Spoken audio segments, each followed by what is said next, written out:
खुदावंद यस्सु के जलाली नाम में आप सब की सलामती हो। हम खुदावंद के शुक्रगुज़ार हैं गवाही टीवी के लिए, जिन्होंने पैगाम इलाही में मुझे मौका दिया है कि खुदा के कलाम की खिदमत कर सकूं।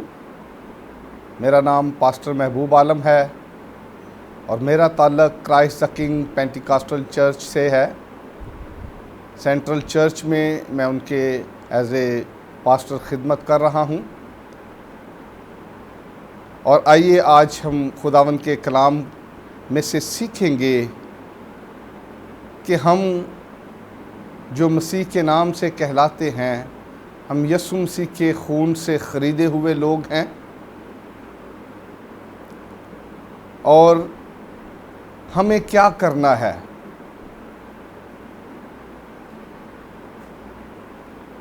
खुदा इंसान का खालिक है और इंसान को बेहद प्यार भी करता है। और हम जानते हैं कि इसी प्यार को साबित करने के लिए बाप ने अपने इकलौते बेटे खुदावंद यीशु मसीह को दुनिया में भेजा, जिसने अपनी जान का फिदिया देकर हम सबको ख़रीदा है, ताकि हम उसकी बादशाहत में जा सकें। ये बाप की मोहब्बत का इजहार है जो उसने अपने बेटे को दुनिया में भेजा कि सलीब पर मसलूब हो और हमें अपने लहू से ख़रीदे। आज हम कुछ बातें सीखेंगे। मेरे साथ एक हवाला निकालिएगा, पालूस रसूल का करंथस की कलीसिया के नाम पहला ख़त और उसका 6वां बाब और उसकी 20वीं आयत को देखेंगे। कलाम मुक़द्दस में लिखा है, क्योंकि कीमत से ख़रीदे गए हो, बस अपने बदन से खुदा का जलाल ज़ाहिर करो। अजीज़ों, इस बात को याद रखिएगा कि अब हमारे बदनों पर हमारे ख़रीदने वाले का इख्तियार है। पहली बात, खुदावंद यीशु मसीह ने अपनी जान की कुर्बानी देकर हमें अपने बेशकीमत लहू से ख़रीद लिया है। दूसरी बात, अब हम अपने नहीं रहे बल्कि किसी की मलकियत हो गए हैं। जिसने हमें ख़रीदा है, हम उसकी मलकियत हैं। तीसरी बात, हमें फ़ख्र होना चाहिए कि हमें ख़रीदने वाला कोई इंसान नहीं है, बल्कि ज़िंदा खुदा का बेटा यस्सु अल मसीह है, जिसने सलीब पर हमारे लिए जान देकर हमें ख़रीद लिया, अपने लहू से ख़रीदा। चौथी बात, जिसने हमें ख़रीदा है उसी ने हमें अपने लहू से पाक भी किया है, ताकि उसकी बादशाहत में जाने के लायक बन जाएं। पांचवी बात, खुदावंद यीशु ने हमें ख़रीद कर अनमोल बना दिया है, जिसका कोई मोल नहीं है। अब हमारी हैसियत जो है, हमारी अहमियत जो है, बहुत ज़्यादा हो गई है और अब हमारी पहचान ये है कि हम मसीही हैं। अब हमारी पहचान एक मसीही के तौर पर होती है। पहले शायद हमारी कभी कोई पहचान ही ना थी, लेकिन यीशु मसीह ने जब हमारे लिए जान देकर हमें अपने लहू से ख़रीद लिया, अब हमारी पहचान एक मसीही के तौर पर होती है। छठी बात, यीशु मसीह ने हमें ख़रीद कर बाप के बेटे और बेटियां बनने का हक बख्शा है। अगर हम यूहन्ना की इंजील उसका पहला बाब उसकी 12वीं आयत को पढ़े तो वहां लिखा है, जितनों ने उसे कबूल किया, यानी यीशु मसीह को कबूल किया, उसने उन्हें बाप के फर्जंद होने का हक बख्शा है। अब हम खुदा बाप के बेटे और बेटियां बन गए हैं, और ये सब कुछ यीशु मसीह के कफारे की बदौलत हुआ, उस कीमत की बदौलत हुआ जो उसने अपने जान के तौर पर सलीब पर हमारे लिए अदा की है। सातवीं बात, खुदावंद यीशु ने हमें खरीद कर गुलाम नहीं बनाया, बल्कि खुदावंद यीशु मसीह ने हमें बाख्तियार बनाया है। उसने हमें इब्लीस पर, उसकी कुव्वतों पर इख्तियार दिया है कि उनको कुचलें, उनकी झूठी कुव्वतों पर गालिब आएं, ताकि अपने खुदावंद यीशु मसीह के इख्तियार को साबित करके दिखाएं और यीशु के नाम को ऊंचा करें। याद रखिए, जिसने हमें खरीदा है वो हमसे कुछ तकाजा भी कर रहा है, उसकी कुछ रिक्वायरमेंट है हमसे, और रिक्वायरमेंट ये है कि हम अपने बदनों से खुदा का जलाल जाहिर करें। हमें अपने इन बदनों से अब अपने बाप को, खुदा बाप को, उसके बेटे यीशु को, पाकरू को जलाल देना है। इसके लिए हमें कुछ करना पड़ेगा। पहली बात, हमने अब अपनी गुनाहों की पुरानी जिंदगी को तर्क करना है। अब वो गुनाह आलूदा जिंदगी जो है उसको तर्क करना है हमने, और नए मखलूक बनकर कलाम मुकद्दस के मुताबिक जिंदगी बसर करनी है। पहला तकाज़ा ही ये है खुदा का।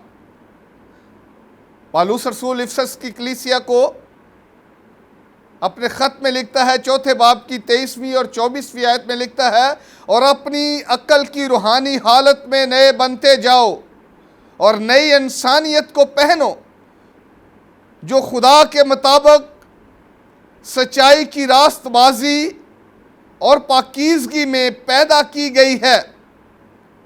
वो कहता है अपनी अक्ल की रूहानी हालत में नए बनते जाओ।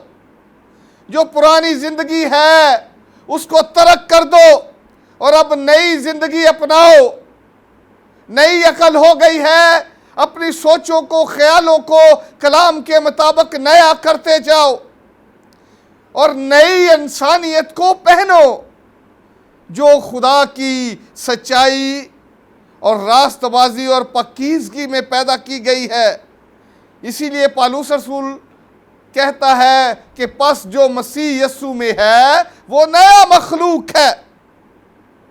दूसरी बात, हमने अपने बदन से अपना जलाल नहीं बल्कि खुदा का जलाल जाहिर करना है, और ये साबित करना है कि जिसने हमें खरीदा है हम उसके हैं। हमने जिस्म की उन ख्वाहिशों से बचना है जो जहन्नम की तरफ ले जाती हैं, जो गुनाह का बायस बनती हैं। और पतरस रसूल अपने पहले खत में दूसरे बाब की 11वीं आयत में कहता है, ऐ प्यारो, मैं तुम्हारी मिन्नत करता हूं कि तुम अपने आप को परदेसी और मुसाफिर जानकर उन जिस्मानी ख्वाहिशों से परहेज करो जो रूह से लड़ाई रखती हैं। कहता है मैं तुम्हारी मिन्नत करता हूं।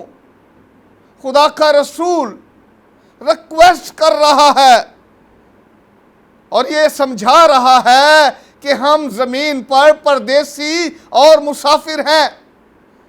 ये जमीन पर हमारी चंद रोजा जिंदगी है। कोई नहीं जानता कि कब उसकी जिंदगी का इख्तिताम हो जाएगा, कब उसकी जिंदगी खत्म हो जाएगी, कब वो इस जहान फानी से कूच कर जाएगा। वो ये कह रहा है कि अपने आप को परदेसी और मुसाफिर जानकर उन जिस्मानी ख्वाहिशों से परहेज करो। ऐसी जिस्मानी ख्वाहिशें जो गुनाह की तरफ रागब करती हैं, जो इंसान को गुनाह की तरफ खींचती है, जो गुनाह की दलदल में ले जाती हैं और वो रूह से लड़ाई रखती हैं, रूह की मुखालिफ हैं। तीसरी बात, हमें याद रखना चाहिए कि बदन और रूह दोनों में लड़ाई है। और हम हर वक्त हालत जंग में रहते हैं। हमें रूह के मुवाफिक चलना है ताकि हम अपनी जिस्मानी ख्वाहिशात पर गालिब आ सके।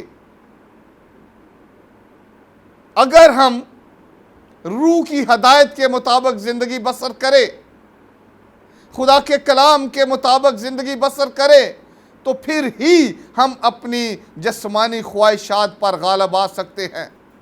कलाम जो हमारे कदमों के लिए चिराग है, हमारी राहों के लिए रोशनी है। जब हम रोशनी में चलेंगे, यीशु मसीह ने भी कहा कि जो रोशनी में चलता है फिर वो ठोकर नहीं खाता।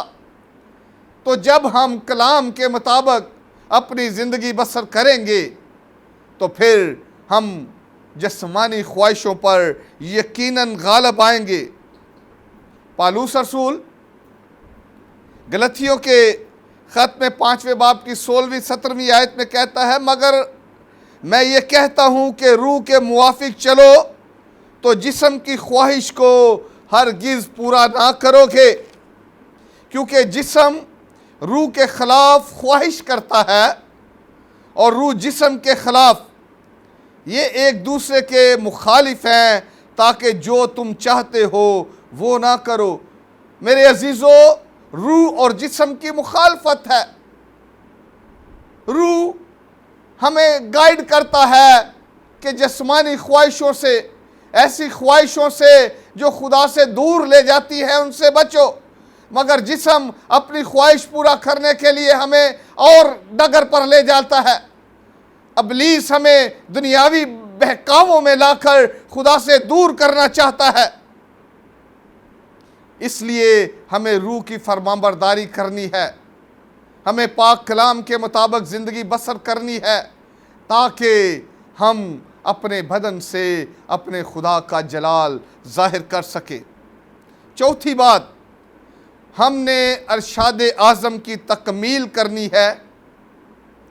यीशु मसीह के उस हुक्म की तकमील करनी है जो उसने हमें दिया है, और रूहों की नजात का काम करना है। रूहों की नजात का काम खुदा के मंसूबे में उसकी मर्ज़ी के मुताबिक करना है, ताकि लोग गुनाह से तौबा करें। हमें लोगों को खुदा के पास लाना है, हमें लोगों को गुनाहों से आज़ाद करवाना है, हमें लोगों को खुदा की बादशाहत की खुशखबरी देनी है। मरकज़ की अंजील उसके 16वें बाब की 15वीं और 16वीं आयत में खुदावंद यीशु मसीह ने फरमाया, उसने उनसे कहा कि तुम तमाम दुनिया में जाकर सारी खलक के सामने अंजील की मनादी करो। हमें ये एक बड़ा काम करना है, हमें जाके दुनिया में अंजील की मनादी करनी है। ऐसे लोगों के सामने जो दुनिया में गुनाह की दलदल में फंसे हुए हैं, गुनाह की ज़िंदगी बसर कर रहे हैं, मुसीबतों में पड़े हुए हैं, इब्लीस ने उन्हें जकड़ा हुआ है, बदरुओं के हाथों से दुख उठा रहे हैं और मुसीबतों में पड़े हुए हैं, दिन रात तकलीफ़ों में, मुसीबतों में, बीमारियों में करा रहे हैं, क्योंकि इब्लीस ने उन्हें ऐसा घेरा डाला है, उनकी अक्लों को बंद कर दिया है और वो इस बात को नहीं समझ रहे कि इब्लीस के हाथ से कैसे छूट सके। हमें ऐसे लोगों के पास जाना है।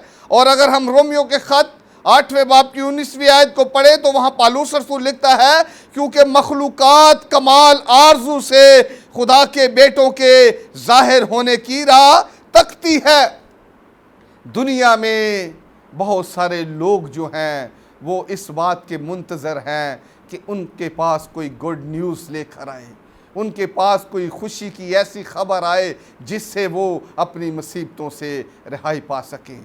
आइए हम एक ब्रेक लेंगे और ब्रेक के बाद फिर हम खुदा के कलाम में से सीखेंगे।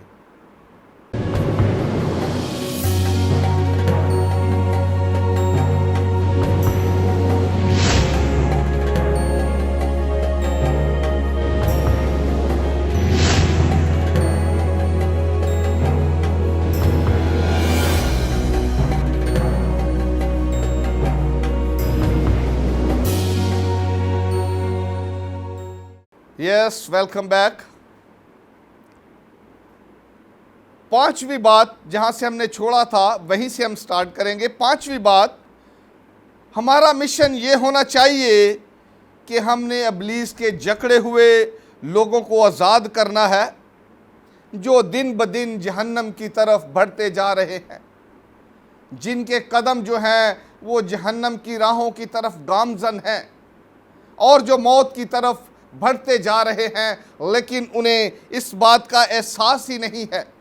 हमें ऐसे लोगों को आगे बढ़कर आज़ाद करवाना है, ऐसे लोगों को आग में से झपट कर निकालना है। यहूदा अपने ख़त में पहले बाब की 23वीं आयत में कहते हैं, और बाज को झपट कर आग में से निकालो और बाज पर खौफ खाकर रहम करो, बल्कि उस पोशाक से भी नफरत करो जो जिस्म के सबब से दागी हो गई है। हमें लोगों का मददगार बनना है। हमें अपने बदन को खुदा के जलाल के लिए इस्तेमाल करने के लिए हमें बहुत कुछ करने की ज़रूरत है।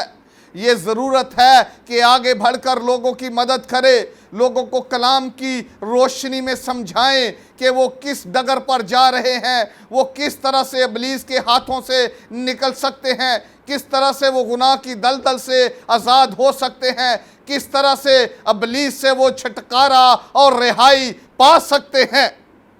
छठी बात, हमें अपने ईमान में आगे बढ़ते जाना है, हमें कहीं रुकना नहीं है, हमें अपने मिशन में आगे बढ़ते जाना है और मजबूत होते जाना है, ताकि हम किसी तौर भी दुनियावी चीज़ों या किसी और इब्लीसी बहकावे में आकर गिरावट का शिकार ना हो जाएं, बल्कि हम कमाल और जलाल में आगे बढ़ते जाएं और मसीह के पूरे कद के अंदाज़ा तक पहुंच जाएं। हमें अपनी मंजिल में आगे बढ़ते जाना है, हमें किसी चीज़ की परवाह नहीं करनी। हमें ये याद रखना है कि जो हमारा मालिक है, जिसने हमें ख़रीदा है, उसने हमें अपने जलाल के लिए इजाज़त दी है कि जाओ दुनिया में जाकर लोगों को दुखों से निकालो, इब्लीस के हाथों कुचले हुओं को आज़ाद कराओ, बीमारियों से लोगों को रिहाई दिलाओ और इब्लीस की झूठी कुव्वतों पर गालिब आओ।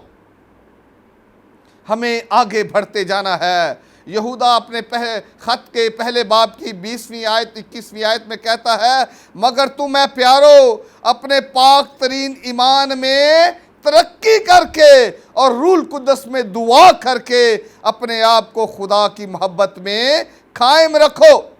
हमें दुआ भी करने की बहुत ज़रूरत है। जैसे जैसे हम खुदा के काम में आगे बढ़ेंगे, खुदा के काम में अफजाइश करेंगे, यकीनन इब्लीस जो हमारा दुश्मन है वो भी हमारी शदीद मुखालफत करेगा, और जैसे जैसे हम रूह में तरक्की करते जाएंगे, इब्लीस भी वैसे ही हम पर हमले करने की कोशिश करेगा। लेकिन मेरे अजीज़ों, हमें घबराने की ज़रूरत नहीं है, क्योंकि खुदावंद यीशु मसीह ने कहा, मैं दुनिया के आखिर तक तुम्हारे साथ हूँ।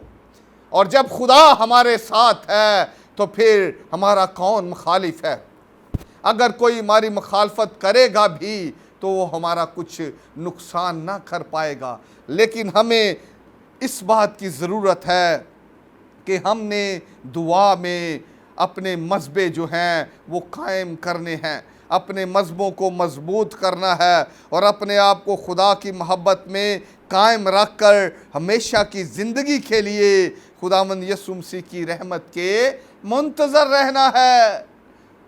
हो खुदावंद यीशु मसीह जिसने कहा, देख मैं जल्द आने वाला हूँ और हर एक के काम के मुआफिक देने के लिए अज्र मेरे पास है। हमें उसकी मोहब्बत में आगे बढ़ना है, कायम रहना है। देखें, हमें बहकाने के लिए इब्लीस बहुत सारी रुकावटें सामने लाएगा, बहुत सारी ऐसी पुरकशिश चीज़ों को हमारे सामने लाएगा, बहुत सारी ऐसी चीज़ें जो हमारी ज़रूरियात की हैं, जिन तक हमारी अभी तक रसाई नहीं है, और इब्लीस उनको हमारी गिरावट के लिए हमारे सामने लाएगा, ताकि किसी तरह से उसके बहकावे में आकर अपने टारगेट से, अपने मकसद से पीछे हट जाएं और उस जलाल को जो खुदा हमारी ज़िंदगियों में ज़ाहिर करना चाहता है, ओ जिसका जलाल हमने ज़ाहिर करना है, जिसके लिए हमने रूहों की निजात का काम करना है, इब्लीस चाहता है कि हम उस टारगेट से हट जाएं। सातवीं बात, हमने हमेशा याद रखना है कि ये बदन अब हमारा नहीं रहा, बल्कि ये बदन अब मसीह के जलाल के लिए इस्तेमाल होना है। जिसने इसको ख़रीदा है, जिसने इसकी कीमत अदा की है, जिसने सलीब पर अपना लहू बहाकर हमें ख़रीद लिया है, जिसने अपनी जान सलीब पर देकर हमें ख़रीदा है, इस बदन को हमने उसके जलाल के लिए इस्तेमाल करना है।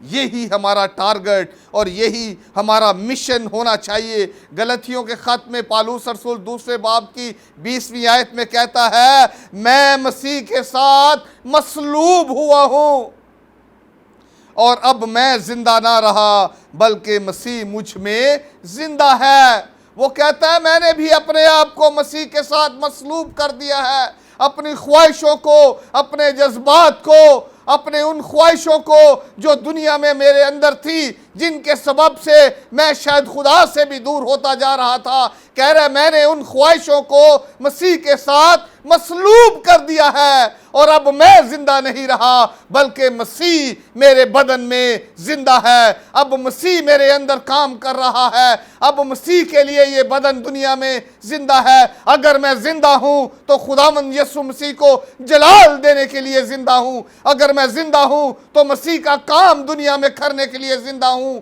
अगर मैं जिंदा हूं तो उस अरशाद आज़म को पूरा करने के लिए, अंजील की मनादी करने के लिए जिंदा हूं। अगर मैं जिंदा हूं तो सिर्फ इस बात के लिए जिंदा हूं कि बथेरों को जो गुमराही में पड़े हैं, जो खुदा से दूर हैं, जो खुदा से गुमराह हो गए हैं, जिन्हें इब्लीस ने अपने कब्जे में कर लिया है, जिनकी राह गुम हो गई है और गुमराही की जिंदगी बसर कर रहे हैं, उन लोगों को मैंने आज़ाद करवाना है।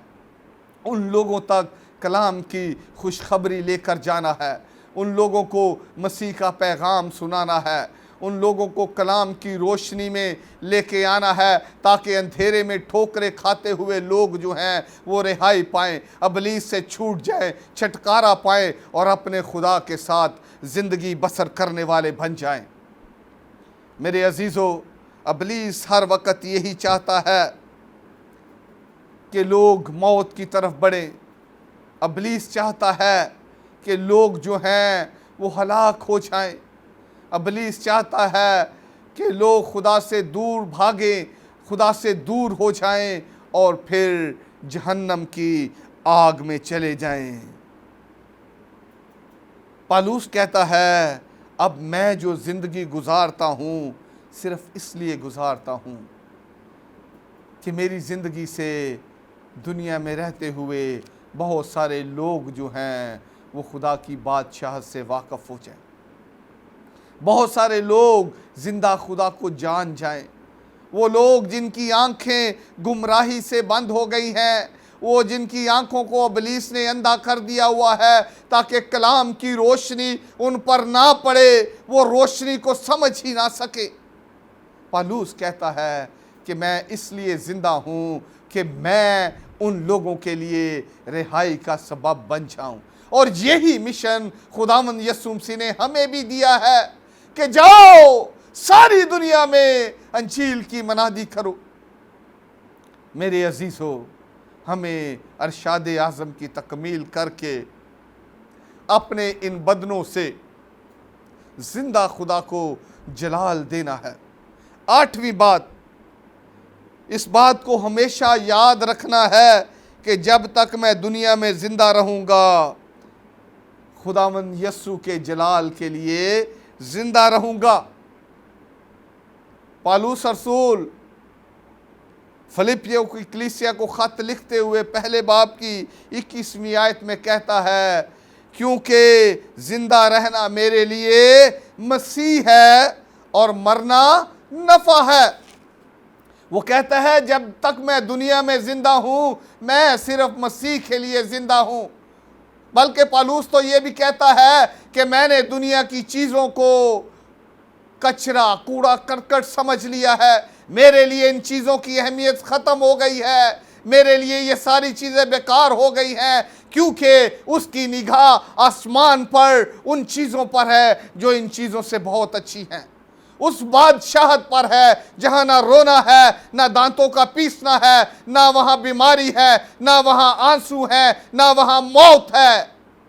वो उस बादशाहत में जाने का मतमन्नी है, उस बादशाहत में जाने की उसे ख्वाहिश है जहाँ खुदा के जलाल में वो रहेगा, खुदा की प्रेजेंस में वो रहेगा, जहाँ खुदावंद यीशु मसीह के साथ वो रहेगा। इसलिए वो कहता है कि मैं इसलिए दुनिया में ज़िंदा हूँ कि खुदा के नाम को जलाल दूँ। अजीज़ों, हमें इस बात को समझना है कि अब हम अपने नहीं रहे, बल्कि यीशु मसीह ने हमारी कीमत अदा की है। हमने अपने बदनों से उसका जलाल ज़ाहिर करना है। हम कलाम मुक़द्दस के आईना में अपनी ज़िंदगियों का जायज़ा लें और अपनी ज़िंदगियों को परखें। क्या मैं अपने खुदावंद खुदा के साथ वफ़ादार हूँ?